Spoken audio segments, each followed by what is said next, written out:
start with you, Freddy. Sutorn is based on your own short film. Was there something on the short film that bothered you over the years, which you couldn't wait to redo for the feature film?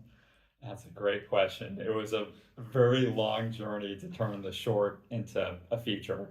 And a big reason for that was because the short film was actually my application to film school. I made it here with Sebastian when I was in high school and really didn't think much of it. I grew up in Los Angeles, but went to high school here in Zurich. And we wanted to tell a story on a desolate road in the Swiss Alps, very much inspired by the work of the Coen brothers and that premise of coming upon a drug deal gone bad, like in No Country for Old Men. And we wanted to take that premise and spin it on its head with a character we had never seen before in that setup. We love the idea of a seamstress. And we made the short film, which ends up being the inciting incident of the feature, and just blasted it out into the world. And I was just crossing my fingers that I'd get into some film school. And it ended up in the hands of Joel Coen of the Coen brothers, who's my biggest hero, our biggest hero. I mean, we both love their work. I think Roger Deakins is a big hero for yours as well. Yes. And he wanted to meet for coffee. And his number one advice was turn this short into a feature and do it the blood simple method. Go to anyone you know with money, go to your dentist, anyone, and raise the money to make this thing in Switzerland. And so I immediately told Sebastian, who started location scouting already while I was writing the script. Do you want to speak to that? Yeah, that was funny because I grew up in Switzerland and specifically in the area there. So when he told me that he would do a feature again in the same world to live the same spirit, I was very excited to go back to the place and look for relocations while he and his dad were writing the script still. That would my pictures I would send them would influence their writing in a very fluent way, and to have relocations already at hand, I think made it very grounded in a very early stage. It was really special because we could see something that Sebastian was taking a picture of and say, oh, we could write a scene here. We could do something cool here. That said, it did take about 40 drafts to get to the final version of the movie. We did 20 drafts of a linear version of the narrative that started with the short film that just continued onwards. And on the 20th draft, I got the same note that I got on the first draft. And it was just like, oh my God, we got to throw this whole thing out. And because like you mentioned, my dad and I co-write, he produces and I direct. And we'd go on these long walks and we were like, this isn't possible. We cannot turn this into a feature, until we really thought about what the short film was about, which is this moment of choice on this crime scene, essentially. And once we realized what the theme of the short was, were we able to finally crack the code another 20 drafts later. So it took a long time to get to the final product. The story structure with the choices made me think of Run Lola Run, Yes. Lola Rennt. Was that an inspiration maybe? Huge inspiration. My dad and I love that film. And I remember seeing it when I was very young because I started in stop motion. My dad taught me stop motion when I was 9 and slowly started showing me live action movies. So I went to spend so many hours in my dark garage animating puppets. I think he wanted me to be a little bit more social. And that was one of the first films he showed me, live action films. And I was just blown away by its structure, its freneticism. And of course, I wanted to honor it in a new package, and hopefully people feel that it is something new and different and an elaboration of its themes on fate. But I love that film. Mm-hmm. I mean, there are some animated sequences in that film. Yes. Were you ever tempted to bring your stop motion background into Sutorn, or would that have been just too much? We did actually have a version with that kind of, Sebastian reads every draft of everything, so he read all 40 drafts. There was a version that had a stop motion component quite literally in it with a stop motion puppet that it's too complicated, but we pivoted from that and really wanted to focus on bringing our stop motion way of thinking to the physical set pieces in those Rube Goldberg schemes, in our shot progression. There's a lot of inserts in the film. I think our colorist said it's the most amount of shots he's ever had to deal with in a movie, right, yeah. Simon? So we wanted to to make those set pieces feel like they were tangible and feel kind of tactile tension in their design. Barbara has these three options when she encounters the crime scene. Perfect crime. Call police. Drive away. Choices, choices, choices. As you wrote many drafts, were there even more options at one point, or was it always these three? It's a great question. Yeah, once we cracked the code and we realized this was a film about choice, we really put ourselves in Barbara's shoes and imagined that we were sat in her Fiat 500, after having driven through this crime scene. And we realized she really only has three primary choices she could make in that scenario, which is what you already mentioned, the perfect crime, call police, drive away. And once we realized that, we kind of forced ourselves to stick within that framework and only explore those potential choices. But there were millions of different branches we could have gone down, and it took a long time to distill Barbara's core want throughout each of those individual choices. Basically, you're shooting the movie 3 times. Yes. Did you ever confuse the scenarios with each other, like on the day of set? Like, how did you structure your shoot? Did you really okay, we're shooting scenario 1 now, and in a week we're shooting scenario 2 then, or did you mix everything up and just got confused halfway through? I wish it was linear, and I'll let you. Sebastian had to schedule the majority of this, actually the whole thing. Why don't you speak to the nightmare of scheduling this? I think it became clear quite in the beginning that it wasn't possible to do just story 1 first, story 2, and story 3, because we had these actors coming in, and they only could stay here for such amount of time because they're busy international actors. So the schedule was all over the place. We went from all the stories and all the time. And at one day we would even shoot a scene from the prologue from the beginning of the movie at the same day than the epilogue at the end.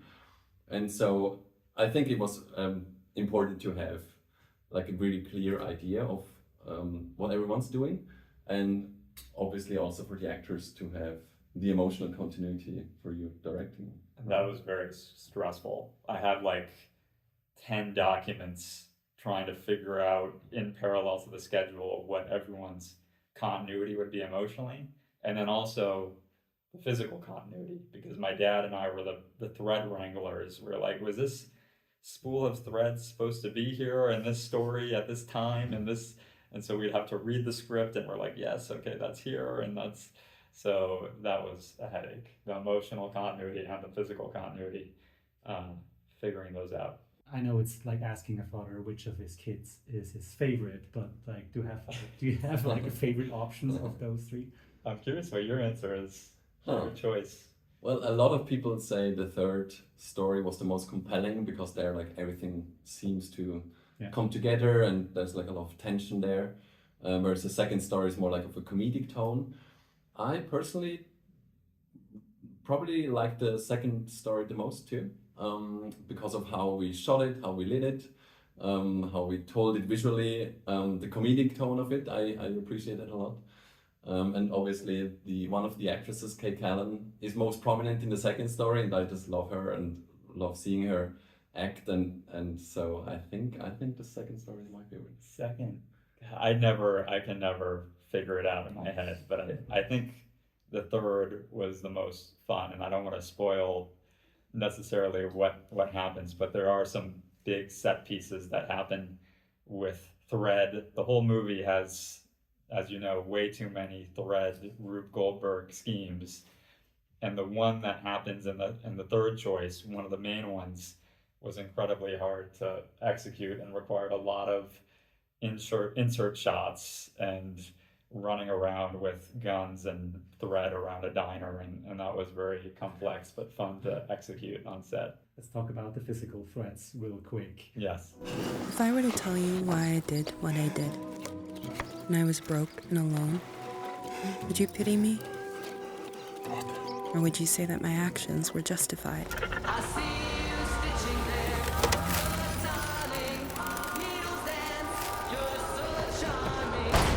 How many many times did cast and crew stumble over those? Too many times. Too many times. There was too much thread on set because we had two great sponsors. We had Bernina, which was our sewing machine sponsor, and Mettler, which was our thread sponsor. So we had as much thread as you could possibly imagine, and sewing machines and embroidery. But there was a lot of contraptions we had to build, and a lot of them my dad and I would build and test at home in Los Angeles, months before being on set, and we would shoot them shot for shot the way that you see them in the movie. But even with all that preparation, there was always, surprises on set. And Eve, our Barbara, had to do a lot of those rigs herself. And I don't know how she managed to do all those thread lassos and looping it around gun triggers, and it was a lot of work. Question for the cinematographer. You were talking about the lighting before. How was it to shoot up in the mountains where the lighting can change very fast? Was it a nightmare or something you had to fix during post, or were you only shooting at a certain time of day? How was that? I usually love shooting in the mountains. I think what it offers visually is unparalleled. You can get nowhere else. And especially in the Swiss mountains in the fall, you have this very short window of where the sun creeps over the ridge. And then you have a nice angle of the sunlight, and it's not too steep. But still it offers a lot of depth, and so I love that.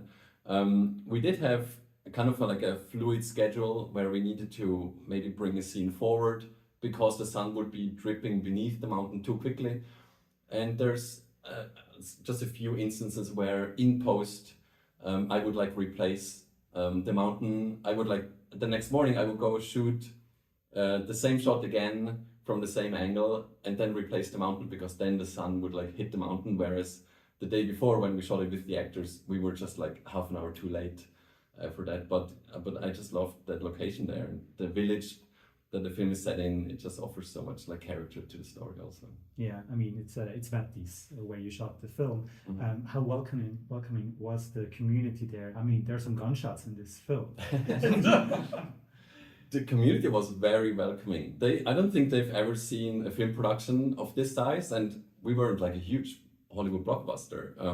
But still, us coming into the town with a couple of trucks and actors, international actors who only spoke English, was a highlight for all the people there. And we took great care to not overwhelm them with anything. We needed to block roads to the town. If there's one road to the town and we needed to block it. So that was important for us to not upset any people, but they welcomed us a lot, and they gifted us beers and fish for some reason for dinner, and so that was a great experience to be there. And actually the next year after we wrapped, there was a carnival in the town, and they missed us so much that they would dress up as a film crew and build set pieces from the film. They would build this Fiat, the iconic Fiat with the spool on the back, and one of them would have a mask of Freddy on. Yeah, that was surprising. Yes. They were so kind. I mean, they just opened up their homes for us, and it was very special. The parade was very special too. You have to share those pictures. Yes. Do you think your father would approve of your actions? No, he's gonna be very upset. And now he's gonna kill me. He's gonna kill you. You and you. Choices. Choices. Choices. One could say that Sutorn is one of those movies where people keep saying, yeah, they don't make them anymore. You don't see them, especially in cinemas anymore. So how did you guys were able to make a movie like this? We always talk about how much we want to see original cinema out there. And that was something we talked about with Joel Coen as well, because he's one of my heroes because of that. No matter what he does, he and Ethan put their voice in their work and make it something original. And the way to do that now is to make something independently of a Hollywood studio. And Joel said, make sure you maintain that creative freedom to make it something new and fresh, and to do whatever you want on screen. And so we got that freedom, and it was a lot of fun to have that freedom, but also very daunting because we wanted to make sure we did something that we would enjoy in the end, and it took a very long time. I think I spent 11 months in the editing room, and Sebastian was simultaneously doing VFX shots in parallel to the edit, which is, I know, is a big no-no in the industry, but he was very kind to do that because we wanted to get it out there fast, but also to take the time to make sure it's something we were proud of. There's this line in the film, "This place is not worth dying for," which Barbara replies, "This is everything I have." Yes. Did that line also like motivate you guys to go the extra mile? Because you were probably confronted with a lot of naysayers, but Yeah. was that line maybe something that made you go the extra mile, saying, "This is all we have"? That's a fantastic question. I think it was on our mind because Probably, yeah. it was always, I mean, I can only speak for this from the American side. Obviously, I'm only part Swiss, but you can speak to the Swiss side of doing an independent film here. But for me, as a first feature, I was incredibly nervous because I was taught in film school that your first feature can define your career simply based on the critical reception of it. No pressure. No pressure. And I remember my first day at AFI, the American Film Institute, one of my teachers said, statistically, only one of you is going to make it in this business. How many students we're talking? Like 20, 25, 27. And so, there's like a 1% acceptance rate into the school. So it was like, there was a lot of weight on all of our shoulders to make this something that we were going to be proud of. But I think that pressure was relieved the second we were on set because we created such a family with an incredible Swiss crew who was highly motivated to do something that really hasn't been done before in Switzerland with this international cast and its American sensibilities. I don't know if you want to speak to that too. Yeah, I think from a Swiss filmmaking perspective, it is an unusual project, and we kind of felt a little bit rebellious doing it because we weren't going through the normal founding route through the BAC and Zurich Filmstiftung. So like having these independent funds really allowed us to be more free in the narrative and like how we would go about the execution of it. And so that really felt like funny to then in the end, once we got it, to screen it in Locarno, which is like the biggest Swiss institution, that all the cultural people are there, and we're there even though we didn't fit into the cultural system before with the project, but apparently they still enjoyed it on the Piazza Grande, which was fun. But we want to do more projects with the usual Swiss route, but also this rebellious route is like something that we feel comfortable with, and we feel that Switzerland needs more in the future because you can tell other stories through that. The film has a very particular score and sound design, especially when you feel like a thread is being pulled or like almost apart. Yeah. Pulled apart.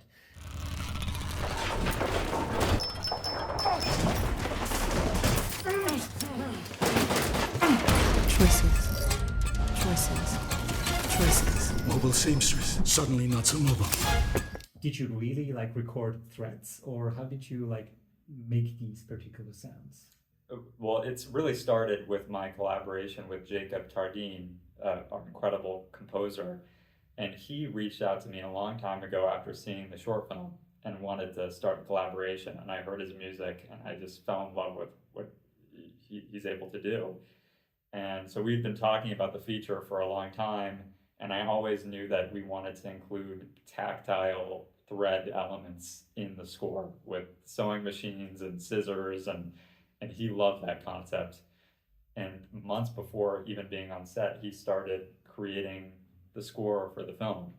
And he went in a bunch of different directions, but ultimately landed on what is in the movie, which I fell in love with. And it was great because we were able to play that score on set, and everyone was kind of united by the tone of it. And I think that was very helpful in a world that's very heightened in design with grounded elements, but also very absurd elements as well, to have the sound of it to really understand, okay, this is the movie we're making. And then Alex, our incredible sound recordist and mixer, he really brought all those sounds to life in in post as well. I don't know if you want to speak to that, because you also helped with the Foley side of things.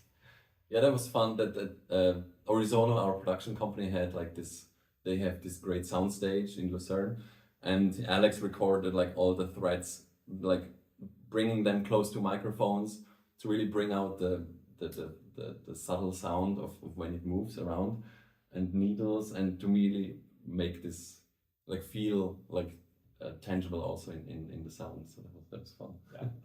Is there something about this film you just want to get off your chest now? Like something you haven't been able to talk about yet because no silly journalist asked the right question? It's a great question. I'm very excited for the release in Switzerland, because we had a theatrical release in the US, which was a lot of fun, but I'm very curious about how the Swiss audience will respond to it here. I'm kind of nervous. Locarno was a good testing ground, because I was very, very nervous at Locarno because we were on the Piazza Grande there. I don't know how many, 8,000 seats or something outside, and it's just like I was shaking on stage. It was too scary.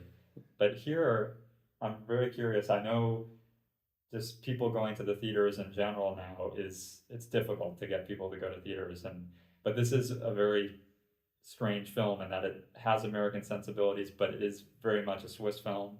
The majority of the crew was Swiss, and just a lot of Swiss passion was put behind it.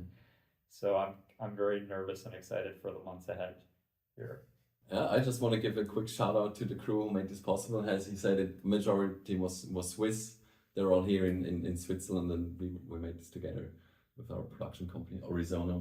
Yes. And it's been a great time doing this. And now we're excited for the release in cinemas. Choices.